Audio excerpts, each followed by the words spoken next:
Margaret Patterson had always believed that family was everything. At 65, with silver hair that caught the morning light and hands that still remembered the precise movements of drawing blood and checking vitals. She had spent 40 years as a nurse at Denver General Hospital. Her life had been defined by service first to strangers in hospital beds, then to her husband Robert during his 2-year battle with cancer. And now, she hoped, to her family. The house in suburban Denver felt too quiet after Robert's funeral. Every morning, she would wake expecting to hear his gentle snoring, the rustle of newspaper pages, the clink of his coffee mug against the kitchen counter. Instead, silence greeted her, a silence so complete it seemed to press against her chest. When David called that spring evening, his voice tight with exhaustion, Margaret felt a familiar pull in her heart. "Mom, Sarah's having a difficult time with the new baby. Emma's not sleeping. And with Jake starting preschool, we're drowning here." Margaret didn't hesitate. "I'll come help. Are you sure it's a big change, moving to Colorado Springs?" She looked around the empty house where every corner held a memory she wasn't ready to face alone. "Family takes care of family, sweetheart. Besides, I miss being needed." The decision to sell came naturally. The 4-bedroom house was too much for one person, and the memories had become heavier than comfort. At the realtor's suggestion, Margaret invested half the proceeds in a small apartment across town, just as a backup plan, she told herself, though she couldn't quite explain why she felt the need for one. The other half went into establishing a trust account under her name alone. Her financial advisor, Jim Morrison, had raised an eyebrow at the structure. "You sure you want to maintain sole control? Margaret, most people setting up family trusts include beneficiaries as trustees." "I'm sure," she'd replied, signing the documents with her nurse's steady hand. "This way, I can help when they need it without creating dependency." She hadn't mentioned the trust to David when she called to confirm her move. It would be her safety net, her way of ensuring she could contribute without becoming a burden. Colorado Springs welcomed Margaret with the kind of mountain air that made every breath feel like a small celebration. David and Sarah's house sat in a neighborhood where children's bicycles dotted driveways, and the sound of lawnmowers created a weekend symphony. "Mom." David's embrace at the airport was fierce, desperate. She could feel the tension in his shoulders, the weight he'd been carrying. Behind him, Sarah bounced baby Emma, while 4-year-old Jake clung to his mother's leg. "Grandma Margaret!" Jake launched himself at her knees, and for the first time in months, Margaret's heart felt full. The first weeks unfolded like a dream she'd almost given up hoping for. Margaret rose before dawn, preparing breakfast while the house slept. She'd learned from decades of hospital shifts that early morning was sacred time quiet, purposeful, preparatory. By the time the family stirred, fresh coffee filled the kitchen, and Jake's favorite Mickey Mouse pancakes were keeping warm in the oven. "You don't have to do all this," Sarah would say, appearing in her robe with Emma fussing on her hip. "I want to," Margaret would reply, already reaching for the baby. "You need sleep.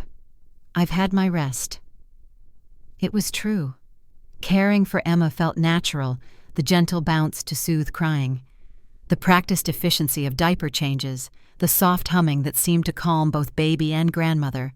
Jake would sit beside her while she fed Emma, chattering about preschool adventures and asking if she would read him another story. The financial contributions began organically. When the electric bill arrived, $340 for a house straining to stay cool in the Colorado heat, Margaret quietly paid it online using her trust account.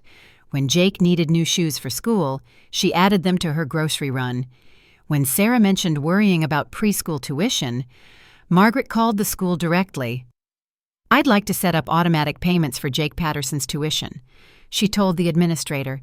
"From my account." She never announced these gestures. They simply happened, the way sunrise happens naturally, necessarily, without fanfare. David would find paid bills and express grateful confusion.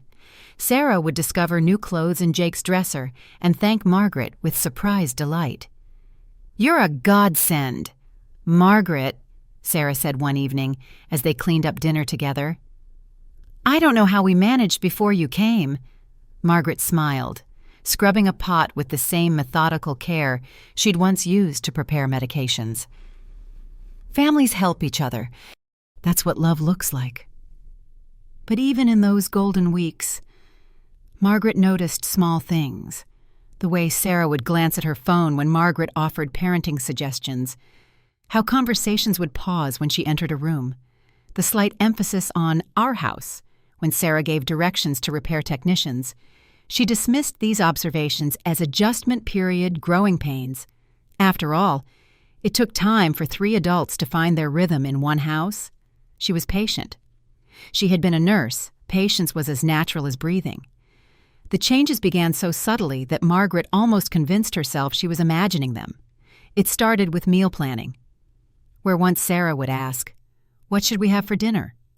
The question became, "What are we having for dinner?" A small linguistic shift that somehow excluded Margaret from the decision-making. Then came the grocery lists. Sarah began making them alone, posting them on the refrigerator with items neatly categorized but never asking for Margaret's input. When Margaret added items, Jake's favorite yogurt, coffee creamer, the expensive bread Sarah liked, she noticed them crossed off and replaced with generic alternatives. "We're trying to stick to a budget," Sarah explained when Margaret asked about the changes. Margaret nodded understandingly, though she wondered why budget concerns had emerged just as her financial contributions increased. The trust account statement showed growing withdrawals utilities, groceries, Jake's karate lessons, Emma's pediatric appointments. She was covering nearly 70% of the household expenses, yet somehow the family was more worried about money than before. The real shift began when David received a promotion at work, one that came with longer hours and increased travel. His absence created a vacuum that Margaret tried to fill, but Sarah seemed to interpret her helpfulness as intrusion. "I can handle Jake's bedtime routine," Sarah would say when Margaret offered to read stories. "I'll take Emma to her doctor's appointment." She'd insist when Margaret suggested she could drive.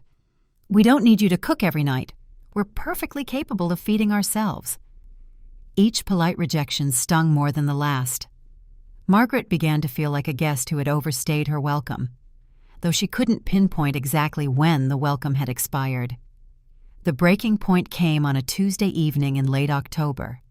Margaret was folding laundry in the living room while Sarah fed Emma on the couch nearby.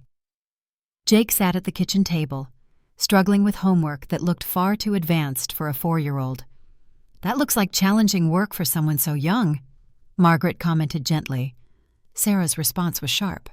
"The school knows what they're doing. They're preparing him for kindergarten." "Of course, I just thought—" "Margaret." Sarah's voice carried a warning that made Margaret's hands still on the tiny shirt she was folding. "I appreciate your concern, but Jake is our son. David and I will decide what's best for his education." The silence that followed felt thick enough to cut. Margaret carefully placed the shirt in the basket and continued folding. But something had fundamentally shifted. She was no longer a trusted family member offering guidance. She was an outsider whose opinions weren't welcome. That night, lying in the guest room that had once felt temporary but now seemed permanent, Margaret stared at the ceiling and tried to understand what had gone wrong. She thought of the financial statements hidden in her dresser drawer, of the trust account that kept their lights on and their refrigerator full. She thought of the way Jake still ran to her when he scraped his knee, how Emma settled most easily in her arms. But she also thought of the way Sarah's jaw tightened when she offered suggestions, how David increasingly deferred to his wife in matters concerning Margaret's place in the household.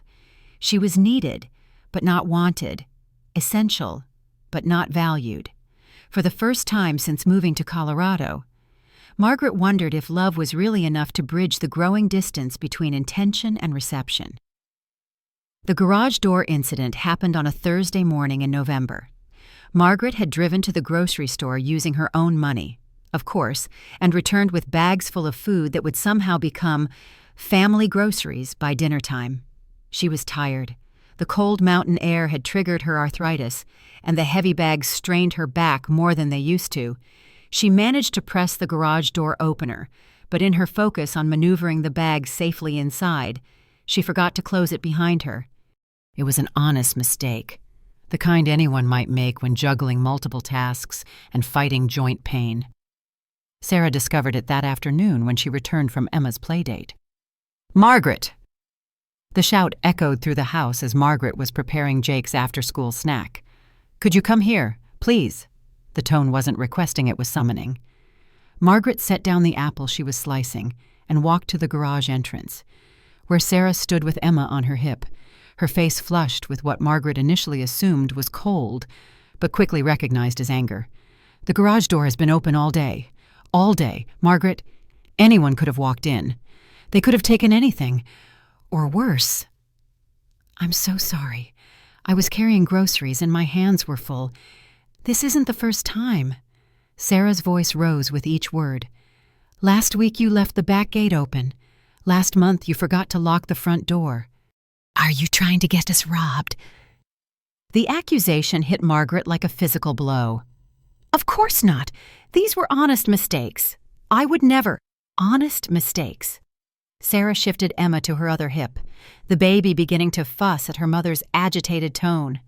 "You're supposed to be helping us, not creating more problems. We have children to protect."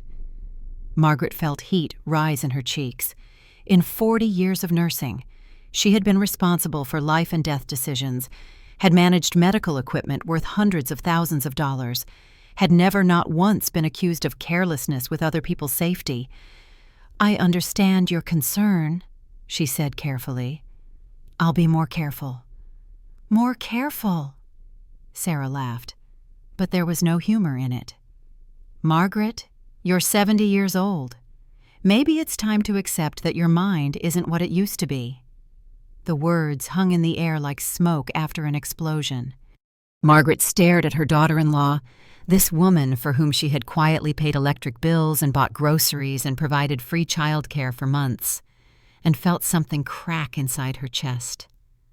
"My mind is perfectly fine," she said quietly. Sarah's expression didn't soften. "Is it because from where I'm standing, it looks like you're struggling with basic tasks? Maybe you shouldn't be living independently." David chose that moment to arrive home from work, his tie loosened and his face showing the exhaustion of another long day. He took in the scene, his wife holding their fussing baby, his mother standing stiffly by the garage entrance, and Margaret could see him making the familiar calculation, keep the peace. Don't rock the boat. Side with the person he sleeps beside. "What's going on?" "Your mother left the garage open all day," Sarah said. Again. David looked at Margaret with disappointment that felt worse than Sarah's anger. "Mom, you have to be more careful. This is serious." Margaret nodded slowly. "I understand." But she didn't understand, not really. She didn't understand how forgetting to close a garage door had become evidence of mental decline. She didn't understand how the woman who trusted her to care for her infant daughter could simultaneously believe she was too incompetent to remember basic security measures. Most of all, she didn't understand how her own son could look at her with such doubt. That evening, Margaret found labels on the refrigerator items for the first time. Sarah's yogurt, do not eat. Jake's lunch items. David's leftovers. None of the labels bore her name. November slipped into December with the kind of Colorado cold that made everything brittle. Margaret began to notice the isolation in small ways, first conversations that stopped when she entered a room, phone calls taken in whispers behind closed doors, decisions made without her input. The family group chat was the most obvious exclusion. For months, Margaret had been part of the text thread where Sarah shared photos of the children. David announced his travel schedule, and they coordinated weekend plans. She realized she hadn't received a message in over a week when Jake mentioned his upcoming school Christmas concert. "When is it?" Margaret asked, already planning to attend. "Tomorrow night," Sarah replied. not looking up from her phone. "Didn't you get the reminder?" Margaret checked her messages. "Nothing. I think there might be an issue with my phone." David glanced at Sarah before answering.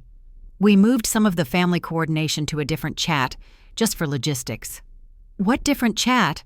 "Just easier for scheduling," he said vaguely. Margaret understood. The family had a new group chat, one that didn't include her.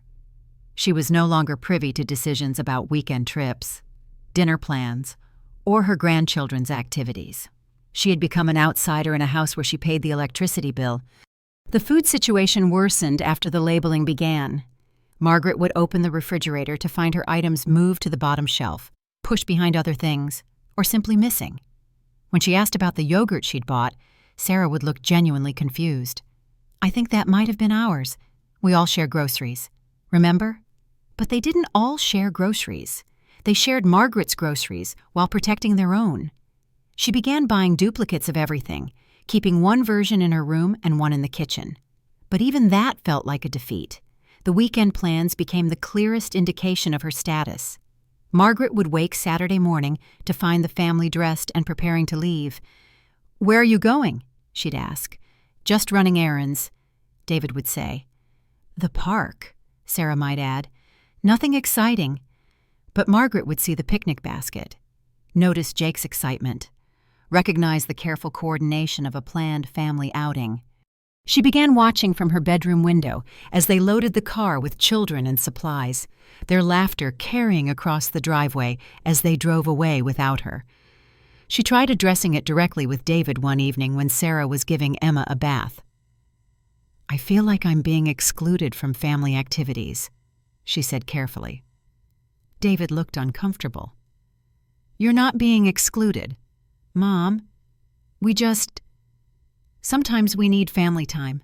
Just the four of us. I thought I was family." The pause that followed told her everything she needed to know. "You are family," David said finally. "But Sarah needs space to be a mother without feeling like she's being judged or second-guessed. I don't judge her. You offer a lot of suggestions." Margaret felt the familiar sting of being misunderstood. "I offer help. There's a difference. From Sarah's perspective, it feels like criticism. And from my perspective, it feels like love." David rubbed his temples. "I know, Mom. But this is hard for everyone. Sarah didn't grow up with a mother-in-law living in the house. She's still adjusting. It's been 6 months. These things take time." Margaret wanted to ask how much time. She wanted to point out that she was also adjusting, that she had also given up her independence and familiar surroundings to help them. She wanted to mention the trust account that made their comfortable life possible. Instead, she nodded. "I see." But she was beginning to see more than David realized. She was beginning to see that her financial contributions were taken for granted while her presence was merely tolerated. She was beginning to understand that she had become a convenient source of free money and childcare, valued for her resources but not respected as a person. The explosion came in mid-December, triggered by something as simple as summer camp registration. Margaret had seen the flyer on the kitchen counter, a day camp program that looked perfect for Jake's boundless energy and curiosity. The cost was $800 for 2 weeks, a sum that would have stressed the family's budget considerably. When Sarah mentioned worrying about affording it, Margaret saw an opportunity to help in a way that felt meaningful. "I'd be happy to cover Jake's camp," she offered during dinner. "It sounds like exactly the kind of thing he'd love." The silence that followed was immediate and electric. Sarah set down her fork with deliberate precision. "Excuse me. The summer camp. I could pay for it. I know money's tight right now." And money's tight. Sarah's voice climbed in pitch. "What exactly do you know about our financial situation?" Margaret felt the first flutter of alarm. "I just meant, with David's travel expenses and Emma's daycare costs?" "Those are our expenses to manage," Sarah snapped. "Our decisions to make." You don't get to swoop in and make choices about my son's activities. I wasn't making choices. I was offering to help. Help? Sarah laughed bitterly. You think paying for things gives you a vote in how we raise our children? David cleared his throat.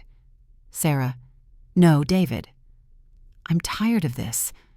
Sarah turned back to Margaret, her eyes blazing. You walk around this house like you own it, making suggestions about everything from Jake's bedtime to Emma's feeding schedule. You buy groceries without asking what we need. You rearrange our cabinets. You answer our phone. I was trying to be helpful. You're trying to be the mother, but you're not. You're a guest in our home. And guests don't make decisions about other people's children. The word guest hit Margaret like a physical blow. After months of paying utilities, buying groceries, providing childcare, and pouring money into the trust account that kept them afloat, she was a guest. A guest? Margaret's voice was quieter now, but something in her tone made both David and Sarah look at her more carefully. Is that what you think I am? I think you're David's mother, who's staying with us temporarily, Sarah said, but her voice had lost some of its heat. Temporarily. Margaret nodded slowly. And the utilities I pay, the groceries I buy, the preschool tuition I cover, are those temporary contributions from a guest? The color drained from Sarah's face. David looked between the two women with growing alarm. What are you talking about? He asked. Margaret had never intended to reveal the extent of her financial support this way, but the word guest had shattered her reserve. I'm talking about the trust account that pays for 70% of your household expenses. I'm talking about the electricity bill, the gas bill, the groceries, Jake's preschool, Emma's doctor visits. That's not possible. David interrupted. I pay those bills. You pay them with money that transfers automatically from my account to yours each month, Margaret said quietly. Check your bank statements. Look at where the deposits come from. The silence that followed was deafening. Margaret could hear Emma babbling in her high chair, could hear the hum of the refrigerator she'd helped buy food to fill, in the house she'd helped power and heat. You've been tracking our expenses. Sarah's voice was faint. I've been paying them, Margaret corrected. Because I love this family and wanted to help during a difficult time. But apparently, that makes me a guest who doesn't get a say in anything. David was staring at his wife. Sarah, did you know about this? Sarah's silence was answer enough. You knew, Margaret said. And it wasn't a question. You knew where the money was coming from, and you let David believe he was managing everything himself. I thought... Sarah stumbled over her words. It wasn't supposed to be permanent. What wasn't supposed to be permanent? My help or my presence? Both, Sarah whispered. The honesty was brutal and final. Margaret looked at her son, who sat frozen between his wife's deception and his mother's revelation. She looked at her grandchildren, blissfully unaware that their world was shifting beneath them. She looked at the kitchen where she'd prepared countless meals, the table where she'd helped Jake with homework, the high chair where she'd fed Emma. I see, she said finally.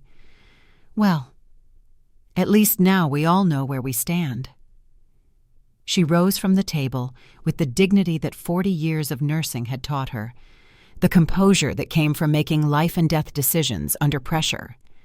But inside, something fundamental had broken not her heart exactly, but her faith in the idea that love and generosity automatically earned respect and inclusion.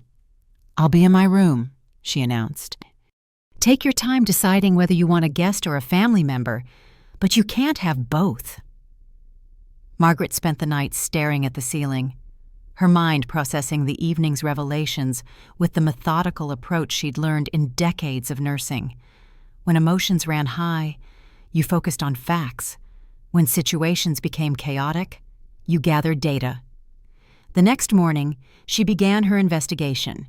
The trust account statements were exactly where she'd left them, filed neatly in the folder labeled Family Financial Support in her bedroom desk. She spread them across her bed like pieces of a puzzle, each monthly statement telling part of a larger story. Transfer to David Patterson, checking $2,000. Transfer to David Patterson, checking $1,800. Transfer to David Patterson, checking $2,300. Month after month. Her money had flowed into their account like a river feeding a lake. She calculated the totals over $18,000 in 8 months. More than most people's annual housing budget. More than enough to fundamentally change a family's standard of living. But it was the email she found that truly opened her eyes. David had asked to borrow her laptop the previous week when his was being repaired. She'd forgotten about the automatic login to her email account until she noticed an unfamiliar message in her drafts folder. Not sent drafted. It was from Sarah's email address to her sister. Dated 3 months ago. Lisa, I don't know how much longer I can deal with Margaret living here. She drives me crazy with all her suggestions and hovering. But David says we need her financial help right now. The money she's putting in makes such a huge difference. We're actually saving for the first time in years. I just wish there was a way to get the financial support without the constant presence. She acts like she owns the place because she pays for everything. I know that sounds awful, but I feel like a guest in my own home. David won't hear any criticism of her, though. Says we owe her too much. Maybe when Dave gets his next promotion, we can figure out how to manage without her help and she can go back to Denver. I just need my space back. The kids love her, which makes it harder, but I'm going crazy here. Margaret read the email 3 times, each reading making the words more painful and more clear. Sarah hadn't stumbled into resentment. She'd been planning Margaret's departure while gladly accepting her money. The deception was calculated, deliberate. More disturbing was the reference to David knowing about the financial arrangement. He hadn't been shocked last night because he was learning something new. He'd been shocked because the secret had been exposed. Margaret called her financial advisor. Jim, I need to understand exactly what control I have over the trust account. Complete control. Margaret, you're the sole trustee. Every transfer requires your authorization, even the automatic ones you set up. And if I wanted to stop the transfers, you could do that immediately. Just say the word. And if I wanted to freeze the account entirely, a pause. That's your right. But Margaret, that would stop all outgoing funds immediately. Is everything okay? Margaret looked around the room that had never quite felt like home. Thought of the kitchen where she'd cooked meals for people who saw her as a temporary inconvenience. Remembered the word guest, delivered with such finality. Everything's fine. Jim, I'm just planning ahead. The apartment had been sitting empty for 8 months, but Margaret had maintained it like a shrine to her independence. She drove there that afternoon, using the key she'd never returned to the property manager, and walked through the space she'd almost forgotten she owned. It was smaller than David's house, just 1 bedroom, 1 bathroom, a compact kitchen and living area, but it was hers. The windows faced west, offering mountain views that the larger house couldn't match. The silence was different here, expectant rather than unwelcoming, peaceful rather than tense. Margaret began making lists. Furniture she'd need to purchase, services to set up, a new life to construct from the ruins of good intentions. She spent the following week quietly preparing, moving small items each day when the family was busy with work and school. Photo albums, her favorite books, the pearl necklace Robert had given her for their 25th anniversary. Each item represented a piece of herself she was reclaiming. The senior center had several programs that interested her. A book club that met Tuesdays, volunteer opportunities at the local hospital, a support group for recent widows that met Thursday evenings. Margaret signed up for all of them, building the infrastructure of a social life that didn't depend on family for meaning. She also began documenting everything, every bill she'd paid, every expense she'd covered, every contribution she'd made to the household, not for revenge, but for clarity. If there were going to be conversations about money and responsibility, she wanted facts rather than emotions driving those discussions. The most important call was to a lawyer. "I want to make sure I understand my rights regarding the trust account," she explained. "And I want to ensure that if I discontinue financial support to my family, I'm doing so legally and clearly." The lawyer was reassuring. "The account is yours, Mrs. Patterson. You have every right to modify or terminate any financial arrangements you've made. I'd recommend documenting your intent in writing, but you're under no legal obligation to continue supporting adult children financially, even if they've become dependent on that support. Dependency doesn't create legal obligation. If you choose to discontinue support, that's your right. I would suggest giving them notice if possible, but that's a courtesy, not a requirement." Margaret thanked him and hung up, feeling more prepared than she had in months. The breaking point came on a Sunday evening in late December. Margaret was reading in the living room when she overheard Sarah on the phone with her sister, speaking in the loud whisper people use when they think they're being quiet, but actually aren't. "No, I think she's finally getting the message. David had another talk with her about boundaries, and she's been much less intrusive lately. I think maybe by spring we can transition her back to her own place. The money thing is more complicated, but David says once he gets the promotion confirmed, we should be able to manage without her contributions." Margaret set down her book and walked into the kitchen, where Sarah was leaning against the counter, phone pressed to her ear. "Sarah," she said quietly. Sarah spun around, her face flushing red. "I'll call you back," she said into the phone and hung up. "We need to talk. Margaret, I heard enough." Margaret pulled out a chair at the kitchen table, the table where she'd served hundreds of meals to this family. "Sit down." Something in her tone made Sarah comply without argument. "You've been planning my departure since I arrived." Margaret said. It wasn't a question. Sarah's mouth opened and closed without sound. "You've been taking my money while resenting my presence. You've been lying to David about knowing where the financial support comes from. And now you're making plans for me to leave while continuing to budget my contributions into your future." "It's not like that." "What is it like, Sarah? Because from where I'm sitting, it looks exactly like that." Sarah's composure cracked. "You don't understand what it's like having someone else in your house all the time. You watch everything I do with the kids. You have opinions about everything. You reorganize my cabinets and cook dinner before I can decide what we're having, and I help." Margaret interrupted. "I contribute. I try to make your life easier. You take over everything becomes your way of doing things. I feel like a guest in my own home." The irony of the statement hung between them. Margaret almost laughed. "So your solution was to take my money while planning to get rid of me? The money was never supposed to be permanent.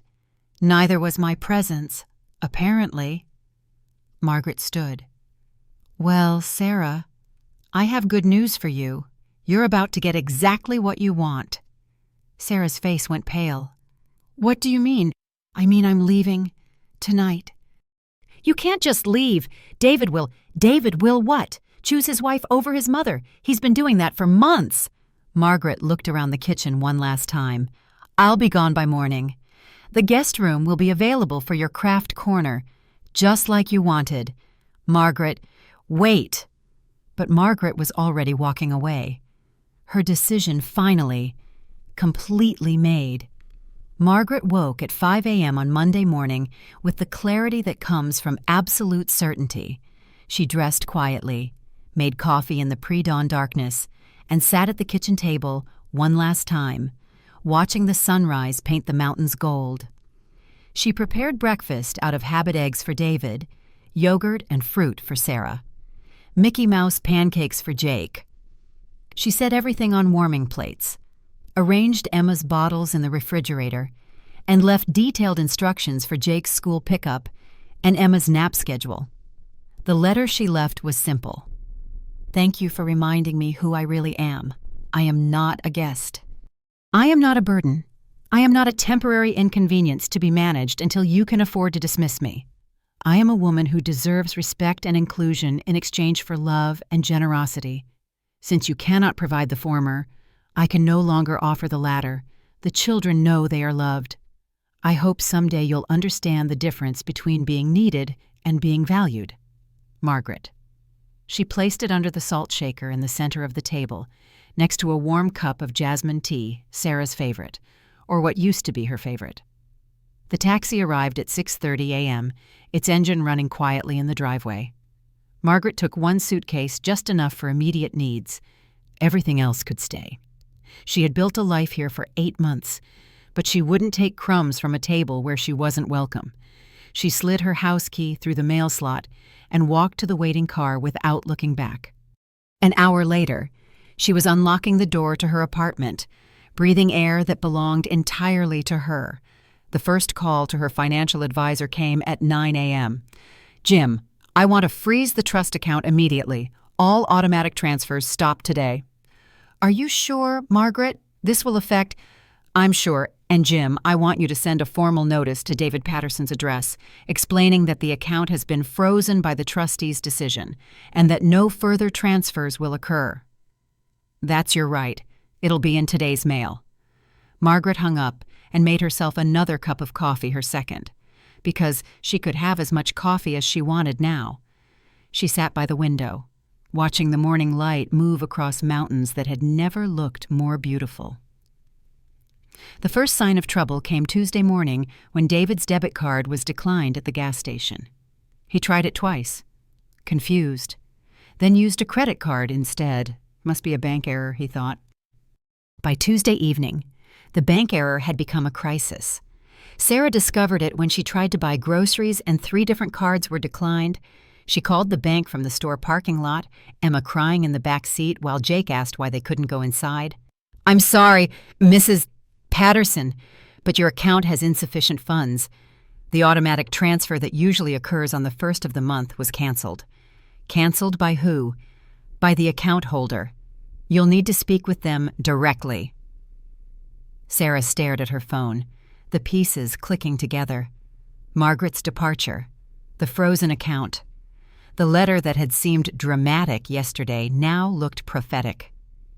She called David, her voice shaking. "We have a problem." Wednesday brought a cascade of consequences. The preschool called about Jake's tuition payment bouncing. The electric company sent an automated message about a past due account. The credit card companies, suddenly nervous about the family's changed financial profile, began calling about payment plans. David tried calling his mother repeatedly, but her phone went straight to voicemail. The messages he left grew increasingly desperate. "Mom, please call back. I don't understand what's happening with the bank account. We need to talk." "Mom, it's David again. Sarah told me about the conversation Sunday night. I know you're upset, but we can work this out. Please call me." "Mom, the electricity is going to be shut off tomorrow. Whatever happened, we can fix it. Please?" But Margaret's phone remained silent. By Thursday, reality was setting in. Without Margaret's contributions, the family's monthly expenses exceeded their income by nearly $1,500. David's salary covered the mortgage and car payments, but everything else, utilities, groceries, child care, insurance premiums had been supplemented by his mother's trust account. Sarah sat at the kitchen table, surrounded by overdue notices and canceled service warnings, finally understanding the true cost of Margaret's temporary help. "We have to sell the house," David said, his voice hollow. "We can't sell the house. Where would we live? Somewhere we can afford." The irony wasn't lost on either of them. The house they had insisted was theirs, where Margaret had been merely a guest, was only sustainable with Margaret's money. Without her, they couldn't maintain the life they'd built while excluding her from it. Margaret's new life took shape with surprising ease. The apartment that had sat empty for 8 months welcomed her back like an old friend. She spent her first week simply existing, drinking coffee when she wanted, reading without interruption, sleeping until her body naturally woke rather than responding to crying babies or demanding schedules. The silence was different here. where the house in Colorado Springs had been filled with tension disguised as family noise. Her apartment offered the peaceful quiet of solitude, chosen rather than imposed. She could hear her own thoughts again, remember her own preferences, rediscover the woman who existed independently of her roles as mother, grandmother, and financial provider. The senior center had been her first venture into community. She'd signed up for programs while still living with David, but now she attended with the enthusiasm of someone building a real life rather than filling empty hours. "Welcome to our book club," said Eleanor, a sharp-eyed woman in her 70s who reminded Margaret of herself in the hospital's charge nurse days. "We're discussing Educated this month.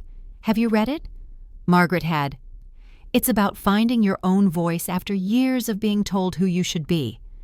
Eleanor smiled. "I think you'll fit right in." The women in the book club were Margaret's age and older, each carrying stories of marriages ended by death or divorce. Children who had grown distant, careers that had defined them until retirement forced redefinition. They shared more than literary analysis. They shared the particular challenge of being women whose primary identity had been caretaking, now learning to care for themselves. "I spent 40 years making sure everyone else was fed before I sat down to eat," confessed Ruth, a retired teacher whose daughter lived across the country and called monthly out of obligation rather than desire. "Now I eat dinner at 5:30 because that's when I'm hungry, not because that's when everyone else expects it." Margaret understood. She had begun eating breakfast at 8 instead of 6, not because she was lazy, but because she finally could. She bought the expensive coffee she preferred instead of the budget brand Sarah chose. She read in bed on Sunday mornings instead of getting up to prepare pancakes for people who had made it clear her efforts were unwelcome. The volunteer work at the hospital gave her purpose beyond herself. 3 mornings a week, she helped in the patient information desk, using her nursing background to provide comfort and clarity to families navigating medical crises. "Excuse me," a middle-aged woman approached her desk one Tuesday morning, tears streaming down her face. "My father was just admitted, and I don't understand what the doctors are telling me." Margaret recognized the particular panic of someone watching a loved one suffer while feeling helpless. She spent 20 minutes explaining medical terminology, helping the woman understand treatment options, and simply listening to fears that needed expression. "Thank you," the woman said as she prepared to return to her father's room. "I feel like I can breathe again." Margaret watched her walk away and realized she felt useful in a way she hadn't since leaving the hospital 5 years ago. Here, her experience and knowledge were valued. Her presence was requested, not merely tolerated. The first attempt at reconciliation came 3 weeks after Margaret left. David appeared at her apartment on a Saturday morning, looking haggard and defeated. He'd lost weight, and his usually precise appearance was rumpled, tired. "Mom," he said when she opened the door, "we need to talk." Margaret invited him in and made coffee, noting how his hands shook slightly when he accepted the cup. They sat in her small living room, mountains visible through windows that caught the morning light. "I'm sorry," he began. "I know we handled everything wrong. Sarah knows it too. She's struggling." "How are the children?" "Confused. Jake keeps asking when you're coming back. Emma looks for you every morning." The pain of missing her grandchildren was sharp and immediate, but Margaret kept her expression neutral. And financially, David's composure cracked. "We had to sell the house. We're renting a smaller place across town. I'm working overtime when I can get it. And Sarah found a part-time job, but—" He gestured helplessly. "We never realized how much you were contributing. We thought my salary was covering most things." "Your salary covered the mortgage and car payments. I covered everything else." "I know that now." He leaned forward, desperation evident. "Mom, I know we hurt you. I know we took you for granted, but we're family. Families work through problems. Margaret studied her son, this man she'd raised, whose scraped knees she'd bandaged, whose college essays she'd proofread, whose children she'd helped raise. She loved him fiercely, but love wasn't enough anymore. David, do you remember what Sarah said that last night, that I was a guest in your home? He winced. She was angry. She didn't mean, she meant it completely, and you know what? She was right. Margaret set down her coffee cup. I was a guest. Guests don't get to participate in family decisions. Guests don't get opinions about child rearing. Guests contribute financially but have no say in how the money is spent. You weren't a guest to me. Weren't I? When did you last defend me to Sarah? When did you include me in decisions about Jake's schooling or Emma's care? When did you treat me like a partner in the family rather than a service provider? David was quiet for a long moment. I was trying to keep everyone happy by making me smaller and smaller until I disappeared entirely. I never wanted you to disappear. Margaret reached across the coffee table and took his hand. Sweetheart, I know you love me, but love without respect isn't enough. Love without inclusion isn't sustainable. I spent 8 months trying to earn my place in a family I helped create and support. I won't do that anymore. So what do? You learn to stand on your own feet. You figure out how to manage your household without my money. You treat your wife as a partner and learn to make decisions together instead of letting her make them while you avoid conflict. And then maybe we can rebuild something real instead of something dependent. David left that morning with tears in his eyes, but no promises from his mother. Margaret watched him drive away in the reliable car she'd helped him afford and felt sad but not regretful. 2 weeks later, Sarah appeared at her door. Margaret almost didn't recognize her daughter-in-law. Sarah had always been carefully put together, hairstyled, makeup applied, clothes coordinated. The woman standing in Margaret's doorway looked exhausted, her hair in a messy ponytail, her face bare of makeup, dark circles under her eyes. "May I come in?" Margaret stepped aside wordlessly. Sarah sat on the edge of the couch as if ready to flee at any moment. "I owe you an apology." "You owe me several, but I'm listening." "I was wrong. About everything. I treated you terribly, and I convinced David to go along with it." Sarah's voice was barely above a whisper. "I was jealous. Jealous of how easily you fit into our lives, of how much the kids loved you, of how competent you were at everything: cooking, childcare, managing a household. I felt like you were showing me up, making me look incompetent in my own home." Margaret had suspected something like this, but hearing it confirmed still stung. "So you decided to get rid of me?" "I thought if I could just make you want to leave on your own, then David wouldn't blame me. I thought I could keep the financial help but get rid of the supervision." "I wasn't supervising you, Sarah. I was trying to help." "I know that now." Tears started down Sarah's cheeks. "I know that now because everything is falling apart without you. I can't manage the kids and work and keep up with everything you did. Jake is acting out at school because he misses you. Emma cries constantly. David is working 16-hour days trying to make ends meet. And She broke down completely. Margaret felt no satisfaction in Sarah's breakdown. She felt tired, sad, but not vindicated. "Sarah, what do you want from me? I want you to come back. I want to undo the last year and treat you the way you deserve to be treated from the beginning." "And how is that like family? Like the grandmother my children adore and the mother-in-law who saved our lives financially?" Margaret considered this. What would be different? Everything. You'd have input on decisions about the kids. We'd include you in family plans. Your opinion would matter. And the money. Sarah flushed. We can't afford. We need help." There it was. The honesty Margaret had been waiting for. "You need my money, but you want to be sure I know my place in exchange for providing it. That's exactly what it is." Margaret stood. "Sarah, I appreciate your apology. I believe you mean it. But apologies don't rebuild trust, and promises don't change patterns. You want me to return to a situation where you control the terms of my inclusion. I want us to be a family. No, you want me to fund your family while remaining grateful for whatever scraps of inclusion you're willing to offer." Sarah left without the reconciliation she'd hoped for. And Margaret returned to her quiet apartment, feeling clearer than ever about her decision. 6 months after Margaret's departure, the full impact of her decision had reshaped her family's life completely.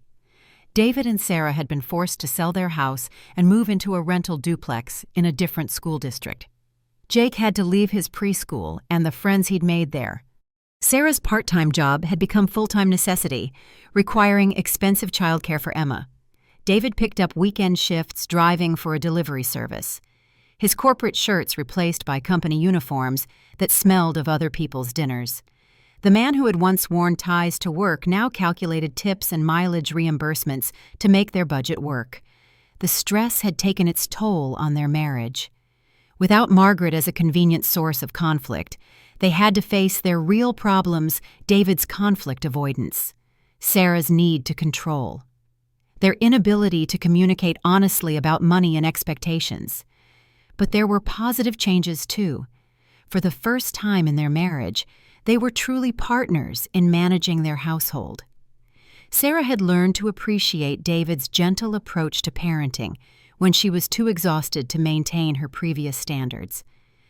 David had found strength he didn't know he possessed when forced to advocate for his family's needs. Most importantly, they had both gained perspective on what Margaret's presence had really meant. Not intrusion, but support. Not criticism, but experience. Not competition, but collaboration. Jake, now 5, still asked about Grandma Margaret regularly. "When is she coming back?" became, "Can we visit her?" which eventually became, "Why don't we see Grandma anymore?" Those questions forced conversations David and Sarah had been avoiding. They had to explain to their children that relationships required kindness and respect, that hurting people had consequences, and that some damage took a long time to repair. Emma, now toddling and chattering, had no memory of her grandmother's daily presence, but she responded with delight when Margaret appeared in the occasional video call or photograph. Some bonds, it seemed, transcended circumstance.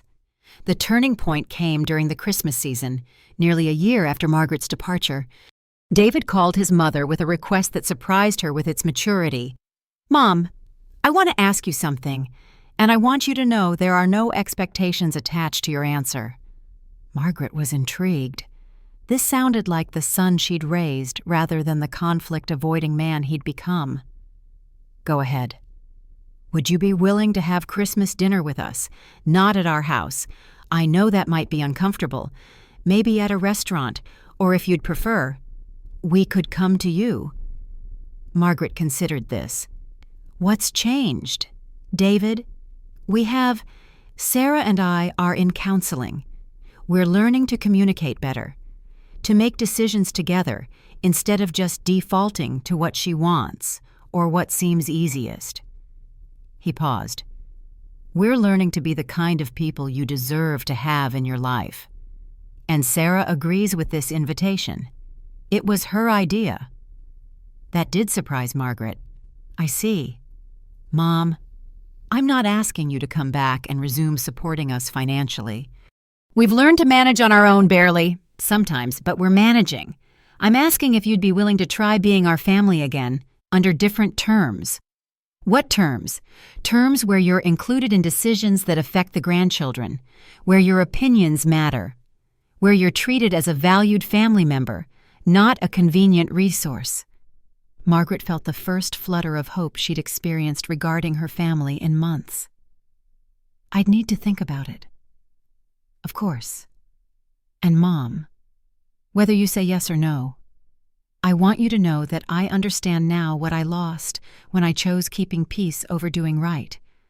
I lost my mother's trust, and I may have lost her presence in my grandchildren's lives. That's on me, Not you." After David hung up, Margaret sat with the conversation for several days.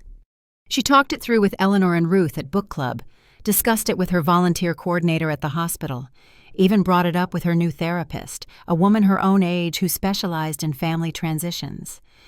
"What do you want, Margaret?" Dr. Williams asked during their session. "I want my grandchildren in my life. I want my son to respect me. I want to be included, not tolerated." "And do you believe that's possible now?" Margaret considered this carefully. "I think it might be, but not like before. I won't go back to being the silent financial supporter who's grateful for whatever scraps of inclusion I receive." "What would you go back to?" "Equal partnership, clear boundaries, respect for my autonomy, and financial independence." Christmas dinner was held at a neutral restaurant, a family-friendly place where Jake could color on the paper tablecloth and Emma could make a mess without causing stress. Margaret arrived with carefully managed expectations and a clear sense of her own boundaries. Sarah looked different, older, more tired, but also more genuine. Gone was the performative cheerfulness that had always felt slightly forced. In its place was something more real, more vulnerable. "Margaret," she said as they were seated, "before we order, I want to say something." Margaret nodded for her to continue. "I want to apologize again, but more specifically this time. I apologize for treating you like an outsider in a family you were supporting. I apologize for making you feel unwelcome in a home you helped maintain. Most of all, I apologize for teaching my children that it's acceptable to take someone's generosity for granted." It was a better apology than Margaret had expected, specific, accountable, acknowledging impact rather than just intent. "Thank you," Margaret replied. "I accept your apology." The dinner that followed was the first genuine family meal they'd shared in over a year. Jake chattered about kindergarten and showed Margaret his loose tooth, Emma, now walking confidently, toddled between the adults with the fearless joy of a beloved child. David and Sarah asked Margaret about her volunteer work, her book club, her new apartment. Most importantly, they asked her opinion about things that mattered: Jake's struggle with reading, Emma's sleep schedule, their concerns about the neighborhood they were living in. "I don't want you to feel like we're asking for advice just to make you feel included," Sarah said carefully. "I genuinely want to know what you think." Margaret studied her daughter-in-law's face, looking for signs of the performative inclusion that had characterized their early relationship. Instead, she saw exhaustion, humility, and what appeared to be genuine interest in her perspective. "I think Jake might benefit from having his vision checked," Margaret offered. "Sometimes reading difficulties are actually vision problems that haven't been diagnosed yet." Sarah nodded thoughtfully. "That makes sense. His teacher mentioned he holds books very close to his face." It was a small moment, but it represented something larger, Margaret's opinion being received as valuable input rather than unwelcome interference. As they prepared to leave, David brought up the question Margaret had been expecting. "Mom, what would you think about establishing some kind of regular contact? Maybe Sunday dinners once a month? Or weekly video calls with the kids?" Margaret looked at her family, her son, who was finally learning to stand up for what mattered, her daughter-in-law, who was trying to rebuild trust through actions rather than words, her grandchildren who had never stopped loving her despite the adults' complications. "I'd like that," she said, "but I have conditions." "Name them," David said immediately. "I won't resume financial support the way I did before. If there are emergencies or special circumstances where you need help, we can discuss them as they arise, but I won't go back to automatically covering your household expenses." "We understand," Sarah said. "We don't want that either. We need to be responsible for our own lives. Second, I want to be included in major decisions about the children's welfare school choices, medical decisions, significant events, not to override your authority as parents, but to participate as a grandparent who cares about their well-being." "Absolutely," David agreed. "Third, I maintain my independence. I have my own home, my own life, my own activities. Family time is important, but it doesn't define my entire existence." "We want you to have your own life," Sarah said, and Margaret believed she meant it. "And finally, if the old patterns start to emerge, if I begin to feel excluded or taken for granted, I will address it directly rather than silently enduring it. And if it continues, I will step back again." David nodded solemnly. "We understand. And Mom, thank you for giving us another chance." 1 year later, Margaret reflected on the unexpected gifts that had emerged from the most painful period of her adult life.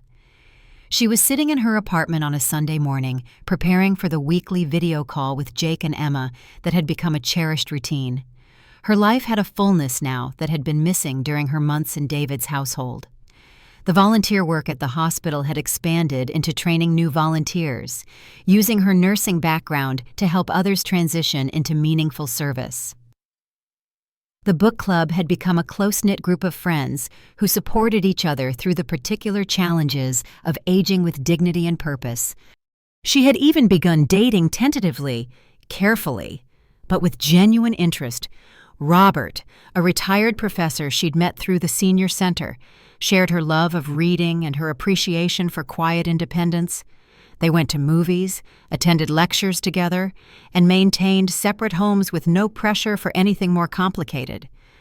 "I like having someone to call when I've seen something interesting," she told Eleanor. "But I also like coming home to my own space." The relationship with David's family had settled into something sustainable and authentic. They met monthly for dinner, alternating between restaurants and Margaret's apartment.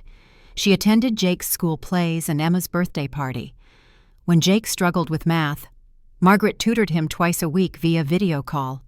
When Emma had a febrile seizure, Margaret was one of the first people Sarah called, seeking both emotional support and medical knowledge, and most importantly, the financial boundaries held. When David's car needed major repairs, he called to ask Margaret's advice about mechanics rather than requesting money. When Sarah wanted to return to school for additional certification, she worked out a plan with David rather than assuming Margaret would cover the costs. There had been moments when the old patterns tried to reassert themselves, times when Sarah's stress made her controlling, times when David avoided difficult conversations. But now they addressed these issues directly rather than letting resentment build. "I felt excluded from the decision about Emma's preschool," Margaret had said during one monthly dinner. "I understand it's your choice to make, but I'd appreciate being part of the conversation." "You're right," Sarah had acknowledged immediately. "We fell back into old habits. Let me tell you about the options we're considering and get your thoughts." It was that simple, and that complicated the ongoing work of maintaining relationships built on respect rather than dependency. Jake, now 6, had become Margaret's most enthusiastic correspondent. He drew pictures of their video calls, sent her photographs of his Lego creations, and saved up stories to tell her during their weekly conversations. Emma, at 2, ran to the computer screen whenever she heard Margaret's voice. "Gamma," she would shout, pressing her tiny palms against the monitor as if she could touch her grandmother through the glass. These moments filled Margaret with joy, but they no longer defined her worth. She was valued by her family, but she was also valued by her volunteer colleagues, her book club friends, her new companion Robert. She had built a life with multiple sources of meaning and satisfaction. On this particular Sunday morning, as she prepared for the video call that would include updates on Jake's reading progress and Emma's new words, Margaret felt something she hadn't experienced in years, contentment that didn't depend on other people's approval. Her phone rang David, calling for their weekly conversation. "Hi, Mom, ready to see your grandchildren destroy their breakfast?" Margaret laughed, settling into her comfortable chair with her coffee. Through the window, the Colorado mountains caught the morning light, and her small apartment felt like exactly the right size for the life she had chosen. "I'm ready," she said, and meant it completely. Epilogue, the lesson. learned 2 years after walking away from a life that diminished her. Margaret Patterson sat in a coffee shop with a woman named Janet, who had contacted her through the senior center. Janet's story was heartbreakingly familiar. A widow who had moved in with her adult daughter's family, contributing financially, while being gradually excluded from meaningful participation in household decisions. "I don't know what to do," Janet said, tears streaming down her cheeks. "I love my grandchildren, but I feel invisible in that house. My daughter acts like I'm a burden, but they use my Social Security check to pay their mortgage." Margaret listened with the patience she'd learned in 40 years of nursing and 2 years of rebuilding her own life. When Janet finished, Margaret leaned forward slightly. "Let me ask you something. Janet, if you weren't providing financial support, would they want you there?" Janet's silence was answer enough. "Here's what I learned," Margaret continued gently. "Love without respect isn't love. It's exploitation dressed up in family language. Generosity without appreciation isn't kindness, it's enabling someone else's irresponsibility." "But they're my family." "Yes, they are. And family members should treat each other with dignity, include each other in important decisions, and value each other's contributions. If they're not doing that, then they're not acting like family. They're acting like people who are using you." Margaret told Janet her story not for sympathy, but as a roadmap of possibility. She explained the practical steps understanding your legal rights, preparing for independence, setting clear boundaries. But most importantly, Margaret concluded, you have to believe you deserve better. You have to believe that your value as a person doesn't depend on how much money you can provide or how convenient you can make yourself. Janet wiped her eyes. "What if I leave and they don't want me back?" "Then you'll know where you really stood, and you can build a life where you're valued for who you are rather than what you provide." Margaret smiled. "And Janet, you might be surprised by how good that life can be." 6 months later, Margaret received a card from Janet. It was postmarked from a different city, where Janet had moved to be near a cousin who welcomed her presence. The card contained a photo of Janet smiling in what was clearly her own apartment, surrounded by new friends from a community gardening group. "Thank you for showing me it was possible." The note read, "I'm finally living instead of just surviving." Margaret added the card to a growing collection notes from women who had heard her story through the Senior Center network, who had found the courage to demand respect or the strength to build independent lives when respect wasn't forthcoming. These women ranged in age from 55 to 85. Some had been caring for aging spouses who had become abusive. Others had been supporting adult children who had never learned to support themselves. Some had been living with families who treated them as convenient helpers rather than beloved relatives. Each story was different, but the underlying theme was the same women who had spent decades caring for others finally learning to care for themselves. Women who had confused self-sacrifice with love, finally understanding that love required mutual respect. Women who had made themselves small to avoid conflict, finally claiming their right to take up space in the world. Margaret had become an informal counselor, a role she never sought but embraced when she realized how many women needed to hear that it was possible to choose dignity over family harmony, self-respect over financial dependence. "The hardest part," she told a support group one evening, "isn't leaving a bad situation, it's believing you deserve a better one." As Margaret drove home that night, past the neighborhood where she'd once lived as an unappreciated guest, she thought about the woman she'd been 2 years ago, desperate for inclusion, willing to pay any price for acceptance, convinced that family loyalty meant accepting whatever treatment was offered. That woman had believed love meant endless giving without expectation of respect. She had confused being needed with being valued, being useful with being cherished. The woman Margaret had become understood that love was reciprocal, that respect was non-negotiable, and that family relationships required the same boundaries and mutual consideration as any other meaningful connection. Her relationship with David and Sarah continued to evolve, built now on honesty rather than dependency. They had learned to value her presence because they had experienced her absence. She had learned to expect inclusion because she was willing to enforce exclusion when necessary. Jake was 7 now, reading above grade level and proud to tell people that his grandma had taught him how to sound out difficult words.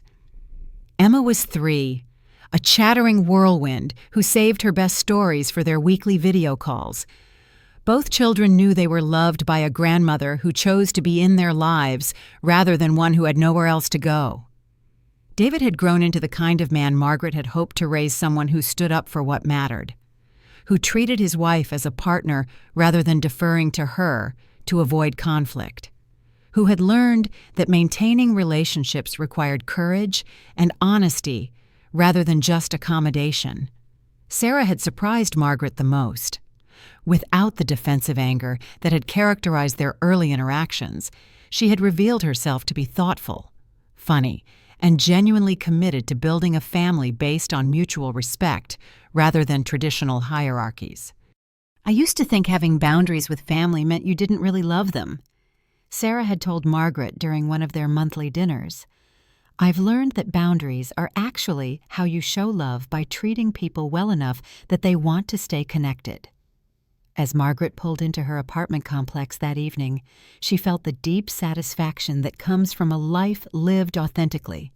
She had learned the difference between being needed and being valued, between family obligation and family choice, between love that diminished and love that elevated. Her apartment light was on. Robert had a key now and often arrived early for their evening walks. There would be jazz playing softly, fresh flowers on the table, and conversation with someone who valued her thoughts and respected her independence. Margaret Parker Patterson, 77 years old, had finally learned that she was worth loving well. More importantly, she had learned to require it.